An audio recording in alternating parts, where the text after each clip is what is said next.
दोस्तों नमस्कार। 4 PM गुजरात पर 4 PM न्यूज नेटवर्क पर आप सभी का बहुत बहुत स्वागत है। मैं हूं आपका दोस्त मयूर जानी। दोस्तों इस एपिसोड में, इस कार्यक्रम में हम बात करने वाले हैं कुछ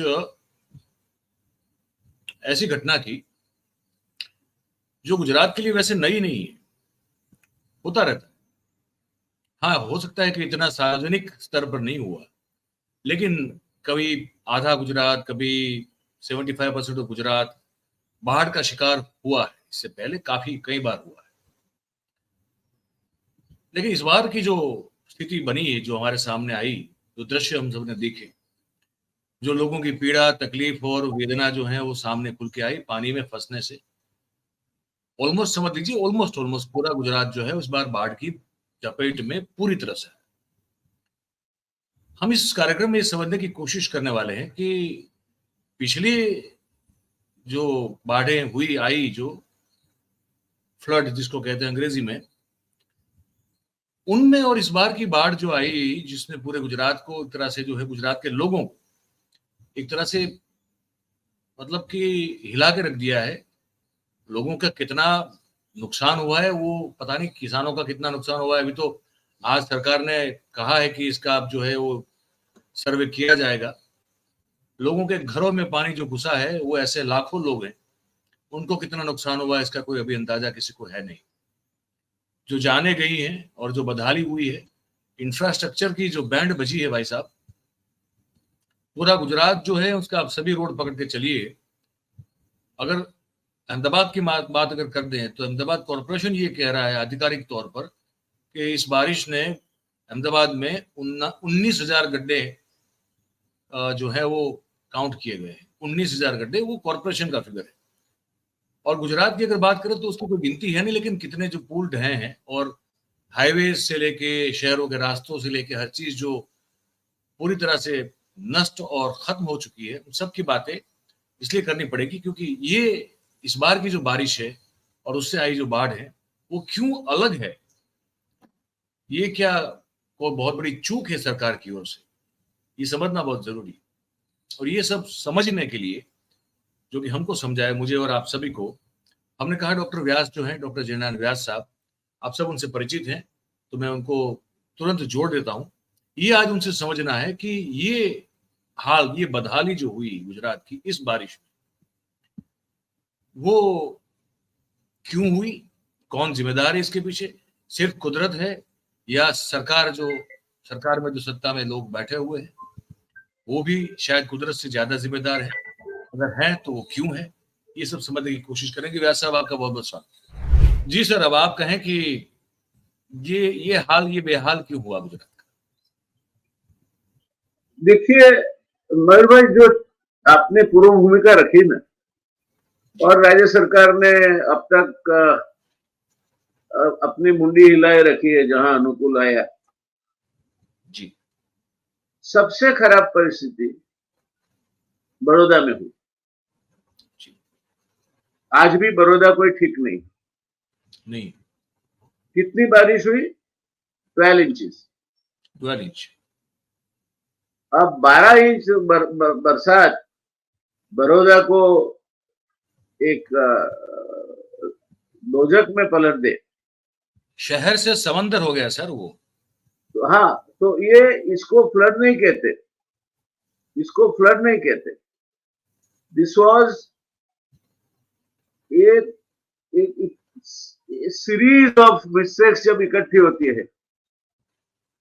पहले तो जो वाटर कोर्सेज थे, वाटर बॉर्जेस थे, विश्वामित्री का खुद का जो बहाव था, वहां अलग थी। खुद बांधकाम जो इतने हुए हैं कि capacity to discharge water out of Baroda has become virtually very limited, 10-12%. दूसरी बात कि जो भी अनाप शनाप कर रहे हैं, मेट्रो रेल, ये रिंग रोड, वो रिंग रोड, किसी ने कंटूर देखने की चिंता नहीं की। ओल्ड पादरा रोड एक ऐसी जगह है जहां आज तक कभी पानी नहीं आया। जी। मैंने बड़ौदा में 3 फ्लड्स देखे। मैं 13 साल रहा कुछ बड़ौदा में। उनके सामने ये तो कुछ नहीं था। तो ये मानव सर्जित होनारत थी, ये कहने में मुझे कोई भी हिचकिचाहट नहीं। अच्छा, रेस्क्यू के लिए 2 डजन से ज्यादा बोट थी उनके पास, सबकी सब निकम्मी। वैसे इसका मैन्युअल होता है कि इनको आप समर के टाइम पे आउटेज करके रिपेयर करके मानसून के लिए तैयार कर रखो। No boat work. तो ये दूसरा रेस्क्यू में बाधा लाने वाला दूसरा काम। तीसरा काम जो बाकी था वो crocodiles had a field day. घर में पहुंच जाते थे, कहीं रास्ते पे निकल आते थे, किसी को पकड़ लेते थे। तो ये शैलो गॉर्ज जो हो गया विश्वामित्री का और फिर पानी आया, इसकी वजह से क्रोकोडाइल्स को जमीन पे आने में तो बहुत सरलता हो गई। तो ये तीसरा आतंक। चौथा आतंक जो था वो इन्होंने आजवा में से कब पानी छोड़ा जाए। See, Ajwa is earthen dam. Sir Mokshagundam Visvesvaraya credit, आज तक उसमें कोई ज्यादा मरम्मत की भी जरूरत नहीं पड़ी। 24 गेट हैं उसके और एक लेवल पे पहुंचने पर सब गेट अपने आप खुल जाते हैं। तो वहां से पानी बड़ौदा पहुंचते 8 घंटे लगते हैं। मैं मानता हूं कि वो डिफर किया होता तो अच्छा रहता। अगर वही 8 घंटे का डेफरल होता तो ये जो पीक आई वो पीक नहीं आती।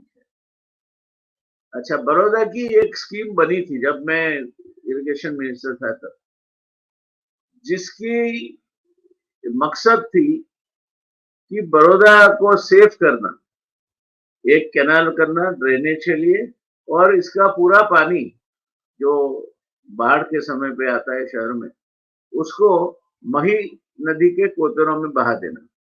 And they have indefinite infinite capacity. तो फिर बड़ौदा में फ्लडिंग होने का सवाल होता नहीं। मगर ये सब तब होता है जब वहां पे आपने सब चीजें कायदे से की है। अगोरा मॉल करके एक इमारत है, बहुचर्चित इमारत है।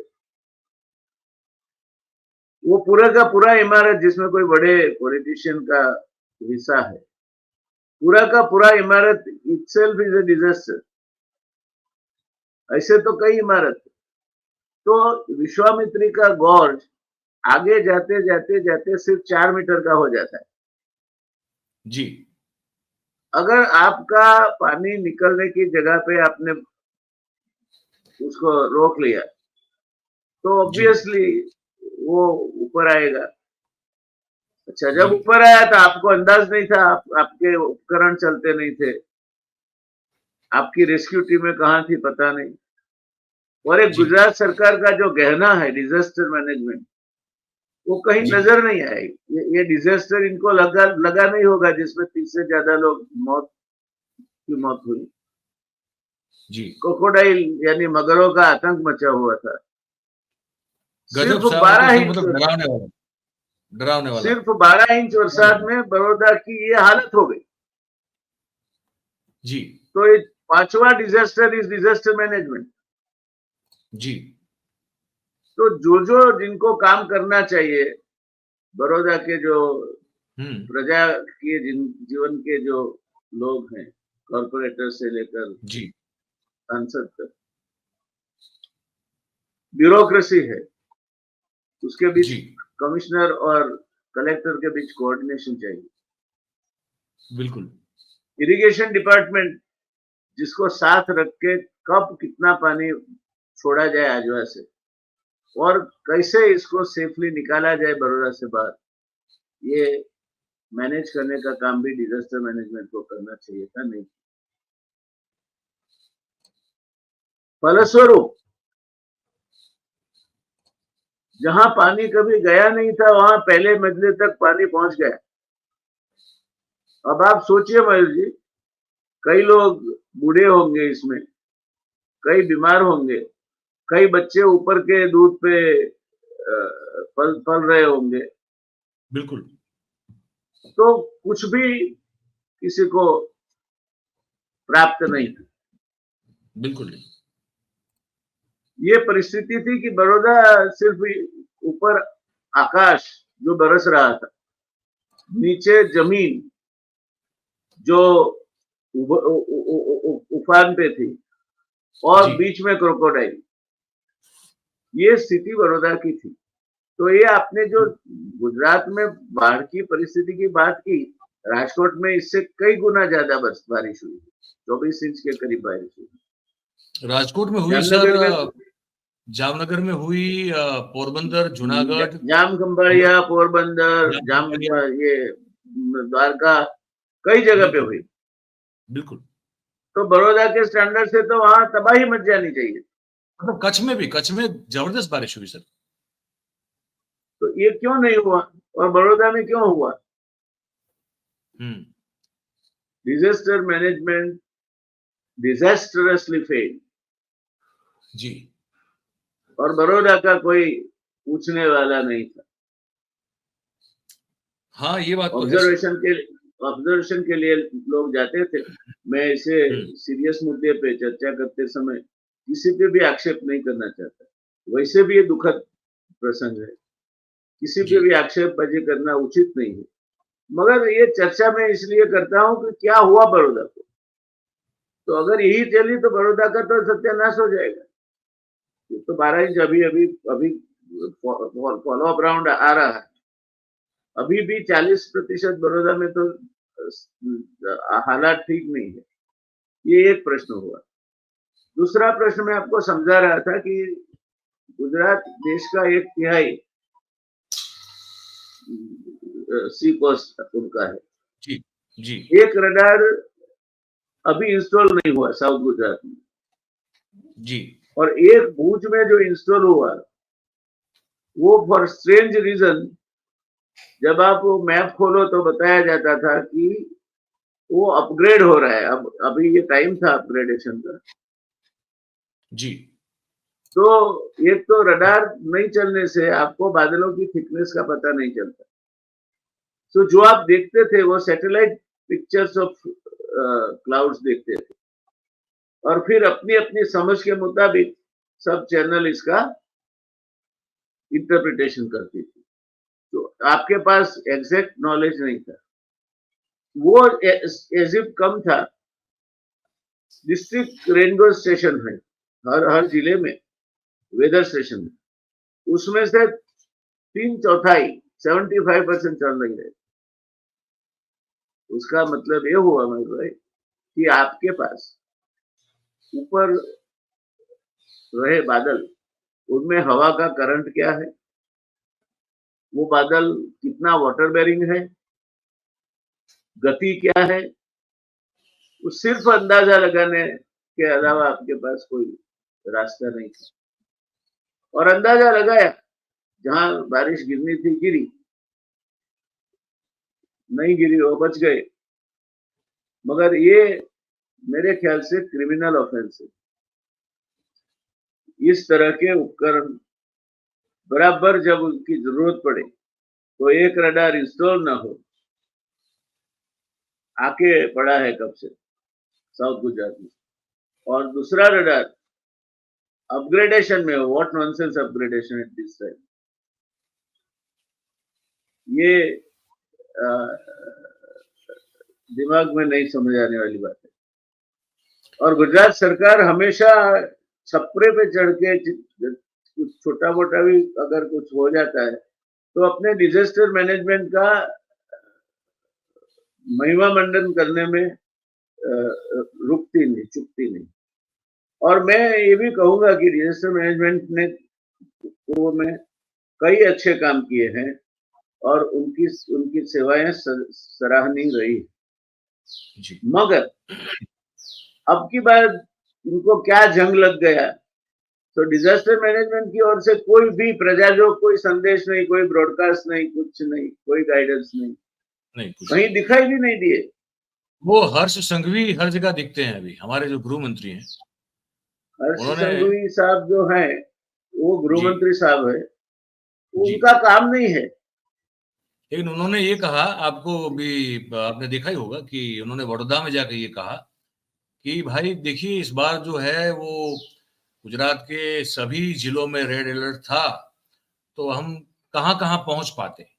ऐसा बचकाना एक उत्तर, एक जवाब नहीं, जो है उसमें कोई उन्होंने। दम नहीं है, उसमें कोई दम नहीं।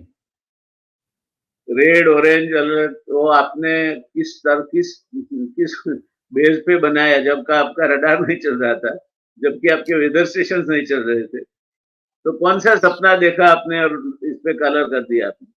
ये मैं चाहता हूं व्यास साहब कि थोड़ा डिटेल में एक एलोबरेट कर दे दर्शकों के लिए, क्योंकि आम दर्शकों के लिए रडार का मतलब होता है कि जो एरोप्लेन को और हवा में जो सही चीजें है, घूमती है नापने वाला वो मनी यंत्र जो होता है। वही रडार है, मगर ये विदर रडार है, जो जो ये उसका वेदर फंक्शनिंग वेदर का रडार, जो वेदर क्लाउड रडार। मॉनिटरिंग से लेकर विंड जी वेलोसिटी वगैरह, तूफान कितना दूर है, उसकी आई कहाँ बनी है, किस जी झड़प से आ रहा है, किस कोने पे मुड़ेगा, कहाँ जाएगा, ये काम सब ये रडार करता है।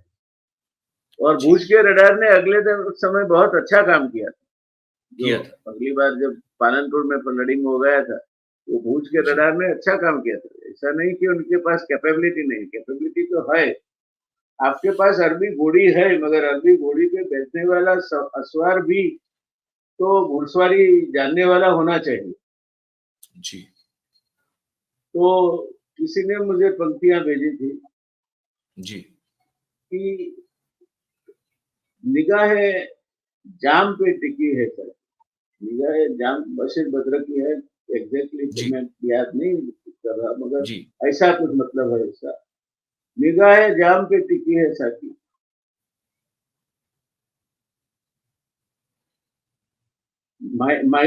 मैकदा मैखाना में शराब उन्हें मिली है जिन्हें पीना नहीं आता। शराब बढ़िया। खाने में, शराब पीने में भी एक तहजीब चाहिए। तहजीब चाहिए, बिल्कुल। तो ये बशीर बद्र की जो पंक्तियां हैं, I can pull it out, but ये इसका मतलब ये है। जी जी तो ये अगर चलते होते सब उपकरण, बड़ौदा में तो रीजन ही नहीं है, it is a man made disaster.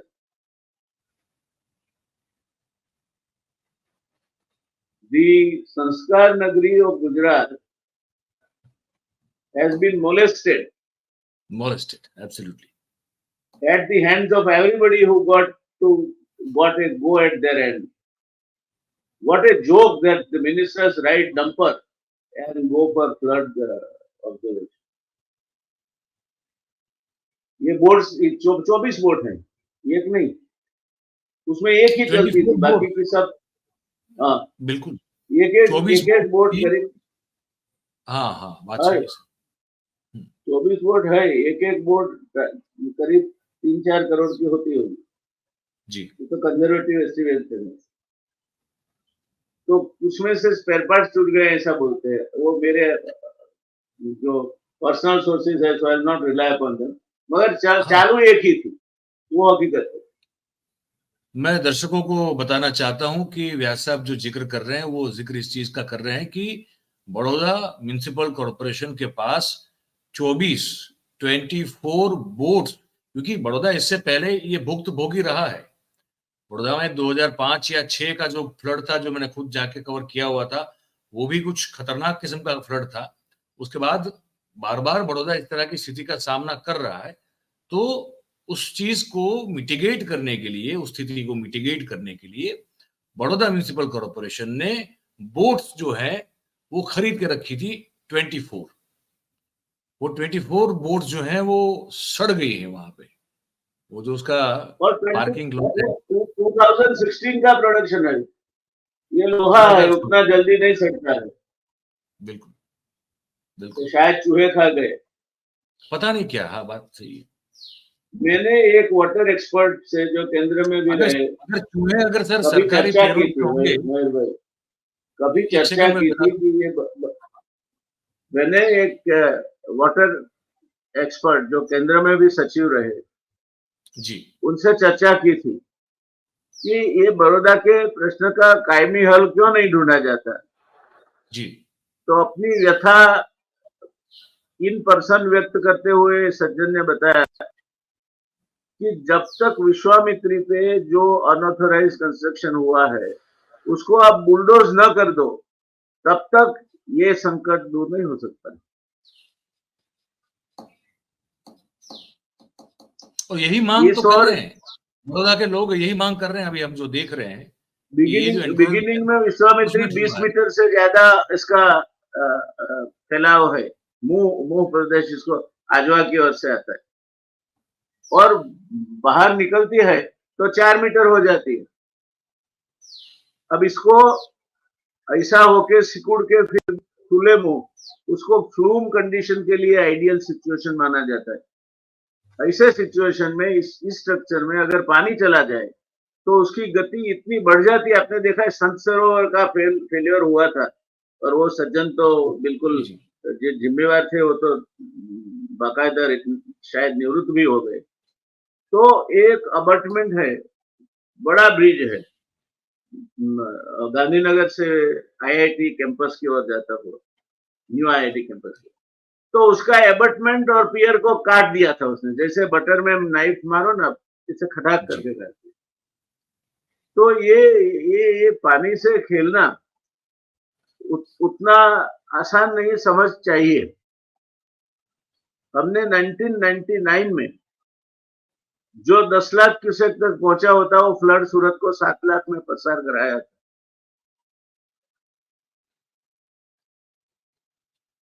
जी मगर उसके लिए पूरा कंट्रोल रूम से लेके मिनिस्टर तक पूरी रात जागते रहे। जो भी डिसीजन चाहिए, फ्रीबोर्ड इंक्रोच करना है करो, गिदाड़े में क्या बारिश हुई, आगे से क्या फ्लड आ रहा है, उसका एस्टिमेट डालो, सब किया हमने। फिर भी सूरत में प्लेग का मंजर खत्म हुआ था। तो एक और अफवाह निकली कि उकई डैम में क्रैक हुआ है, अब शाम होने वाली थी और लोग ऐसे भागने लगे। तो कलेक्टर वाज वंडरिंग कि कैजुअलिटीज विल बी इन्यूमरेबल। तो हमने एक चैनल वाले को, लोकल चैनल वाले को साध कर चीफ इंजीनियर का इंटरव्यू कराया कि मैं डैम पे ही हूँ और यह कोई क्रैक ब्रैक नहीं है, अभी पानी का फ्लो कम हो रहा है, हम कम कर रहे हैं। सूरत में इसकी असर करीब 4 या 5 घंटे के बाद आपको देखने मिलेगी। तो हमारे कर्म की कठिनाई देखो।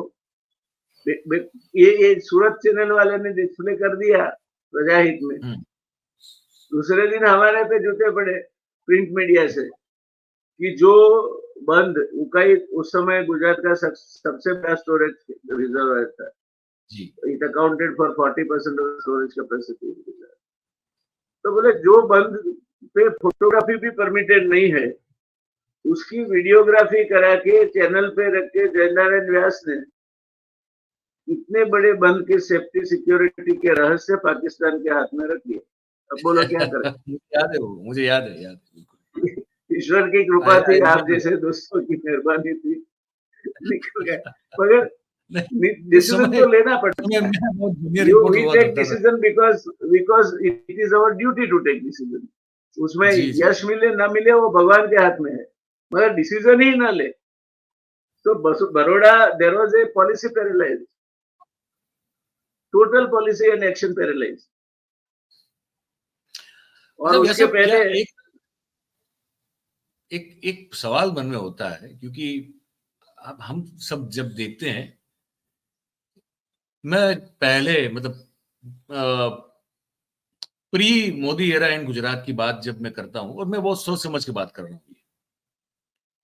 प्री मोदी एरा में ये होता था कि चाहे वो मिनिस्टर जो है, मैं इसमें से मैं दर्शकों को बता दूं कि मतलब मैं व्यास साहब को तो इसमें बहुत कहीं अलग ही आप रख दें, वो उनका काम अलग है। वो is absolutely highly learned, educated in every terms, वो अलग बात है, उनको छोड़ दे। मैं और मिनिस्टर्स की बात कर रहा हूँ, क्योंकि सब तभी थे केशुभाई की सरकार में, और फिर वो पंगा कुछ अलग हुआ था, वो अलग क्या की एपिसोड है, वो कभी और करेंगे। लेकिन चलता रहता है। लेकिन मैं कुछ और कहना चाहता हूँ सर। जी। Pre Modi era in Gujarat, चाहे मिनिस्टर पढ़ा लिखा मतलब एकेडमिकली हो या ना हो, लेकिन उस जमाने में मुख्यमंत्री ही नहीं, सभी मिनिस्टर कमोबेश कुछ उनकी उनकी सेंस, कॉमन सेंस, उनकी समझ, अनुभव उनकी था। अनुभव, उस वो कुछ था, मतलब कि वो लोग जो है स्थितियों को भांप अनुभव लेते था, थे। वो ठोस उनको पता अनुभव था। होता था कि कौन सी कुदरती आपदा में कैसे डील करना है, ये सब तब तो था सर। ये वो प्री चला गया, मोदी एरा था। उसके बाद ये सर जो वो है चला पूरा गया। वो चला गया। अब जो मिनिस्टर है इनसे क्या उम्मीद रखे हम लोग, मयूर जी, इनसे, क्योंकि जब हाँ एक बहुत हाई पावर डेलीगेशन बड़ौदा जी के एक एरिया में जाए, मैं उस सज्जन का नाम जानबूझ के नहीं दे रहा हूँ, राज्य कक्षा ठीक के है, मंत्री का ओहदा है उनका, जी जी और फिर लोग पूछे कि आप आए हो तो अच्छा हुआ, मगर आप जो बोलते हैं सब सहूलतें सरकार देगी ना, या आप गारंटी देते हो? ब्लंटली दैट जेंटलमैन सेड कि ना, now you could have replied कि भाई नहीं, सरकार से बालू बड़ी कोई शुक्ला ने गारंटी बोला, नहीं मना कर होती। दिया। बालू शुक्ला ने मना कर दिया कि जो नुकसान हुआ है। मैं नाम जानबूझ कर नहीं बताया था। नहीं, मैं तो बताया अपने एक आज की वीडियो में, वो वीडियो दिखाया है, वो वीडियो दिखाया है कि तो वो बालू ये, शुक्ला जब अगर अपने ये प्रतिबद्धता हो आपकी, और हाँ अधिकारियों ने क्या किया, अपने अपने परिवारों को फाइव स्टार होटल में छोड़ के आए थे। बिल्कुल बिल्कुल। तो बड़ौदा, तो मैं कहता हूं कि वो कबूतर बहुत इनोसेंट, डाउ is a very innocent bird, उस पे जब काल त्राटकता है तो बिल्कुल उसके, हाँ, जब वो बाज उसको अपनी जपट में जब ले लेता है हाँ, तो फिर वो पल पर अलग कर देता है। बड़ौदा, मेरा बड़ौदा, मैं कहता हूँ 13 साल रहा हूँ, एमएस जी यूनिवर्सिटी का ग्रेजुएट हूँ, वहां पढ़ाया भी है, नौकरी भी की है। मेरा बड़ौदा 4-5 दिन तक तो उसकी कोई सूद लेने वाला ही नहीं। जी। और आज भी मैं नहीं, फिर से कहता हूँ कि मैं भगवान से प्रार्थना करता हूँ कि अब का ये जो सेकंड राउंड आ रहा है वो बड़ौदा की ओर न जाए, नहीं तो परिस्थिति खतरनाक हो सकती है। और अभी भी जब धूप निकलेगी, सूखेगी दीवारें, थोड़ा सा विंड वेलोसिटी आएगी, तो मकान गिरेंगे, हाँ इसका बिल्कुल किसी सर, को अंदाज नहीं है। बिल्कुल अच्छा, एक योजना बनी थी मयूर जी, ये जी योजना ऐसी थी कि एक तो विश्वामित्री का फ्लड का पानी मही के कोतरों में डालना और हाँ उसको बाईपास कर देना, बड़ा को डैमेज किए बिना। हाँ हाँ और दूसरा था वो क्रोकोडाइल अभयारण्य, जी एक इनके लिए नेचुरल पार्क बनाना, जहां वो चैन से रह सके और इस तरह जी बिन बुलाए मेहमान की तरह किसी के भी घर में पहुंच न जाए। जी। तो ये जो चीजें हैं, ये चीजें कहाँ अटक गई? और अरे वो बड़ौदा हर्ष के संघवी इसे ने जो हर्ष प्रतिनिधि है, संघवी ने वो फिर तो से बहुत जागरूक हर्ष संघवी प्रतिनिधि ने है। फिर से मैं वो बड़ा मुद्दा इंपॉर्टेंट है, आप ही की बात को मैं ऐड कर रहा हूँ।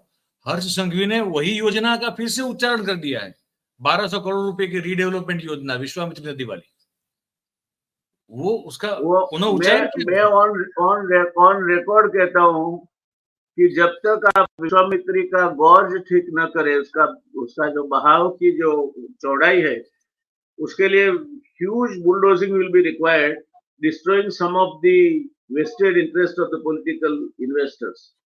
यस तब यस। तक ये बात करना, मैं मानता हूं एज ए सिविल इंजीनियर, मैं इसके साथ सहमत नहीं हो सकता। सांघवी साहब बोल सकते हैं, सांघवी साहब होम मिनिस्टर हैं, उनका डोमेन अलग है, सरकार में है, तो हमारे पास जो इन्फॉर्मेशन नहीं है वो इन्फॉर्मेशन भी शायद इनके पास हो सकती है। शायद बुलडोजर चलाने का निर्णय भी ले लिया हो उन्होंने, क्योंकि बुलडोजर सिर्फ उत्तर प्रदेश, मध्य प्रदेश, राजस्थान तक ही पहुंचे, और गुजरात में न चले तो क्या क्या काम का। तो ये हाल है। तो आपने जो फ्लड की बात कही ना, वास्तविक फ्लड जहां आना था वहां तो पसार कर गए लोग।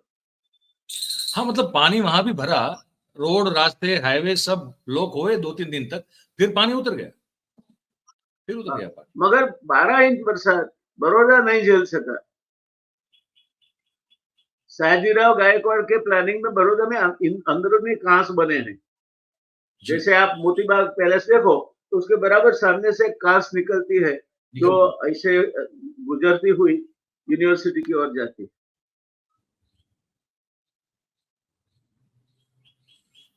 ये सब चीजें जो प्लानिंग की गई थी वो, और आज भी सर मोक्षगुंडम विश्वेश्वरैया को मैं याद करता हूँ 2000 से। एक तो eminent civil engineer on whose memory we celebrate engineers day. बिल्कुल।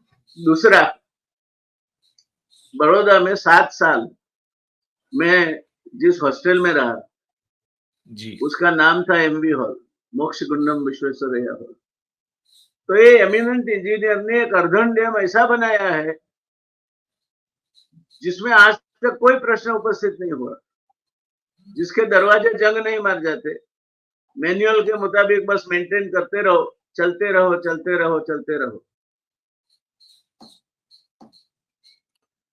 बिल्कुल सही बात है सर, बिल्कुल सही बात है। और समझ, एक आखिरी सवाल पूछ लूँ आपसे, ये जो वेदर रडार जो है, वो काम नहीं कर रहे हैं, इस बात की भी जो है कभी पब्लिक, मैं देख रहा हूँ बहुत सारे, मतलब निवेदनों को समझने की कोशिश कर रहा हूँ।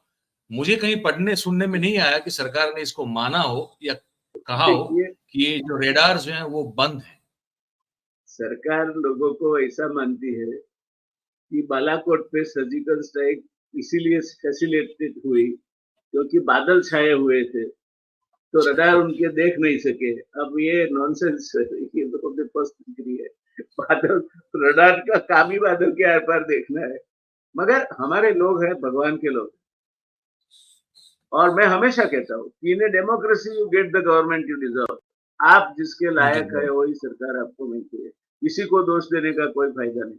यही लोग फिर से वापस वही झंडे लगाएंगे, कुदका मारेंगे, गाएंगे, नाचेंगे, जिंदाबाद, जश्न जिंदाबाद, मनाएंगे। जिंदाबाद। हाँ, तो ये लोगों के लिए एक करुणा होती है। मैं आपको एक कविता छोटी सी है भूपेन हजारिका की, वो जी, उसमें जो आक्रोश उसने डाला है, it's one of the finest creations of Bhupen Hazarika. जी, वो कहता है कि गंगा तू बहती क्यों है। बहुत कंपोजिशन तो मैं बहुत अच्छा है एक उसका। एक मिनट आपको दीजिए, मैं उसकी कुछ पंक्तियां आपके जी, जी, दर्शकों के लिए, भूपेन हजारिका की कविता दौड़ तो लेना, तो मैं उसको पेश करना चाहूंगा। बिल्कुल, तो बिल्कुल। और उसकी क्या तो आक्रोश कंपोजिशन है। भी बहुत बढ़िया है, जो स्वरबद्ध किया था, वो गंगा हाँ, बहती हो कहाँ, हाँ, वो बहुत बढ़िया। बिल्कुल। और आक्रोश क्या है, उसने जो शब्द चुने हैं उसके लिए, और आक्रोश जो उसमें से निकला है, वो आक्रोश क्या है भाई। गंगा तो जी, बहती बिल्कुल। क्यों। आज तक लेकिन तेरी दोनों ओर लोग बसे हैं, सब पीड़ित हैं, हाँ, किसी सब का पीड़ित उद्धार नहीं हुआ। है। तो ये कह सकते हैं कि ये जो भारी बारिश के चलते जो स्थिति सूरत में भी इससे पहले हो चुकी है, अब इसी इसी बारिश के मौसम में मैं बड़ौदा मैं की ये मैं स्थिति, इसको भारी बारिश महानगर नहीं की। कहूंगा। 12 inch rain spread over 24 hours is not a heavy rain at all. हाँ, मतलब एक, हाँ, ये बात भी सही है आपकी, हाँ, मैं एब्सोल्यूटली एग्री विथ यू। पर मैं ये इस जो व्याख्या से ही बारिश सहमत के नहीं हूँ। मौसम में, मैं ये सो अब I let me correct myself, you are very right sir.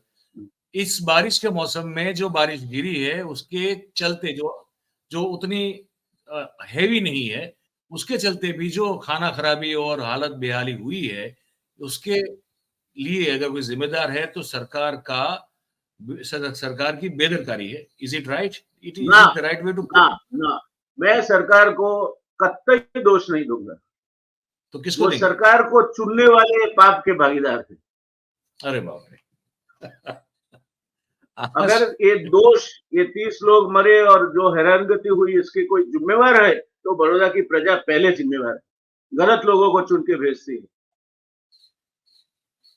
तो आप जैसा जैसा करोगे, अगर आपका अश्व अरबी है तो समर में आगे निकलेगा, और आप कहीं से भी कोई टट्टू पकड़ के ले आओ तो कैसे जुड़ाओगे? तो अगर पहली जवाब जिम्मेवारी किसी की है तो मुझे क्या है, मेरा क्या है, सोचने वाली और सम स्टूपिड आइडियोलॉजी में अपने आप को डुबो के जीने वाली बड़ौदा की प्रजा को है, जिसने संस्कार नगरी को इतनी बड़ी खरोच लाए हैं। तो भूपेन पूछता है जी कि इतिहास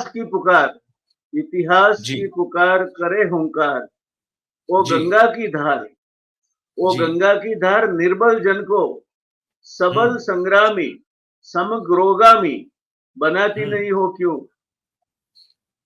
विस्तार है अपार, प्रजा दोनों जी पार, व्यक्ति जी। रहे व्यक्ति केंद्रित, सकल समाज व्यक्तित्व रहित, हम्म। निष्प्राण समाज को छोड़ती न क्यों? सही है। वो गंगा की धार, सकल संग्रामी समग्रोगामी, इतिहास की पुकार करे हुंकार, ये प्रजा को तू बनाती क्यों नहीं? बिल्कुल तो बिल्कुल अब किसको कहे? बिल्कुल। भूपेन जी का आक्रोश मेरा भी आक्रोश है, आपका भी आक्रोश है। शायद हर कोई जिसको खुद का स्वार्थ नहीं है जी और दिल और दिमाग में संवेदनाएं जागृत है, वो हर कोई भूपेन जी की एक एक शब्द के साथ सम्मत होगा। सब बिल्कुल बिल्कुल। बात सही है। बात सही है। चुनाव अगर ठीक से करेंगे आप अपने प्रतिनिधियों का, तो वो प्रतिनिधि जो है फिर वो आपके लिए खड़ा होंगे, क्योंकि उनका काम ही है आपकी सेवा करना। तो अंत में ये कहें अगर, तो बात तो सही है सर कि एक बात मैं ऐड करना चाहूंगा इसमें बीच में, जी जी छोटी सी बिल्कुल। बात है, आधे मिनट। जी जी सरदार बिल्कुल। पटेल अहमदाबाद म्यूनिसिपल पालिटी के प्रमुख थे। जी अहमदाबाद में 27 इंच बारिश गिरी थी।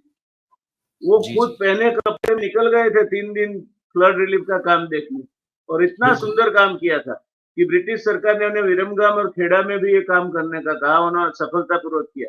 मगर उसके बाद बिल्कुल वाइसरॉय ने जब उन्हें स्पेशल ओरेशन और अवार्ड देना चाहा, तो उनका जवाब था कि मैं तो आपकी सरकार के सामने लड़ता हूँ, आपसे मैं कोई अवार्ड कैसे ले सकता? ये सही। सरदार के नाम से हम छात्रालय बना सकते हैं, सरदार के नाम से हम जंगी फीस उगराने वाले विद्यालय बना सकते हैं, कुछ अच्छे काम भी होते हैं। मगर सरदार के नाम का उपयोग जिस तरह से आजकल आमादानी चलन में है, तो सरदार कहाँ से लाओ? फिर वो सीरियल याद आ जाती है कि कहाँ गए वो लोग। जी,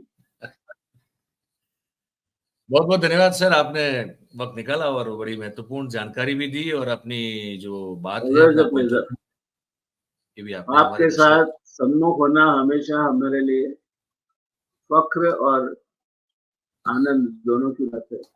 same same same here sir, same here. धन्यवाद हियर, थैंक यू।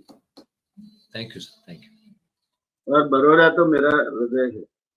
जी बिल्कुल बिल्कुल सर, बिल्कुल बिल्कुल। तो दोस्तों, आपने बातचीत सुनी। व्यास साहब ने ये जो कहा कि वो जो वेदर रडार हैं वही काम नहीं कर रहे हैं, जिसका काम है ये देखना, जानकारी पाना और उसको फिर आप सरकार तक पहुंचाना, या तो कंसर्न डिपार्टमेंट तक पहुंचाना कि ये जो जो बारिश के बादल हैं उसमें उसमें डेंसिटी क्या है, उसकी विंड वेलोसिटी क्या है, इंटेंसिटी क्या है, वो हर चीज वो नापता है, फिर बताता है। उसके आधार पर पता चलता है कि बारिश कहाँ, कितनी, कब और कब तक होने वाली है, ये सब पता चलता है। और यही जब काम न कर रहे हो, तो फिर वो रेडार जो है, मैं वैसे ही समझता हूँ जैसे हमारी जनता के दिमाग की तरह है, वो बंद पड़े हुए हैं, तो क्या करें? तो वो भी व्यास साहब ने बोल दिया तो अब हर चीज बंद पड़ी है, तो मैं हमेशा कहता हूँ, आज भी कह रहा हूँ, वीडियो थोड़ा लंबा है लेकिन करना जरूरी था कि वो बंद जो है दिमाग की खिड़की और दरवाजे खोलिए भाई साहब, बहन जी, बड़ी मेहरबानी हो जाएगी इस देश पे, है ना। देश का छोड़िए, अपने आप पे हो जाएगी, तो कम से कम ये कर लीजिए। अब आपकी बारी है, ये कमेंट बॉक्स आप ही के लिए है, आप लिख के हमको बताइए कि आपको ये बातचीत, ये साक्षात्कार, ये जानकारी कैसी लगी, ठीक है। और अगर अच्छी लगी हो, आपको लगा कि उसमें आपको कुछ, आपके ज्ञान में वृद्धि हुई है, आपको पसंद आई है, तो फिर इस वीडियो को लाइक करें। इस वीडियो की जो लिंक है इसको आप हो सके उतना शेयर कीजिए। और हमारा जो चैनल है भाई 4PM गुजरात, तो उसे आप सब्सक्राइब करें और अपने आसपास के लोगों से करवाएं। ये विनती है, हमेशा करते हैं, आज भी कर रहे हैं, मान लीजिए। बहुत बहुत धन्यवाद करेंगे आप सभी का हमारे साथ इस कार्यक्रम में जुड़ने के लिए। Thank you very much. नमस्कार।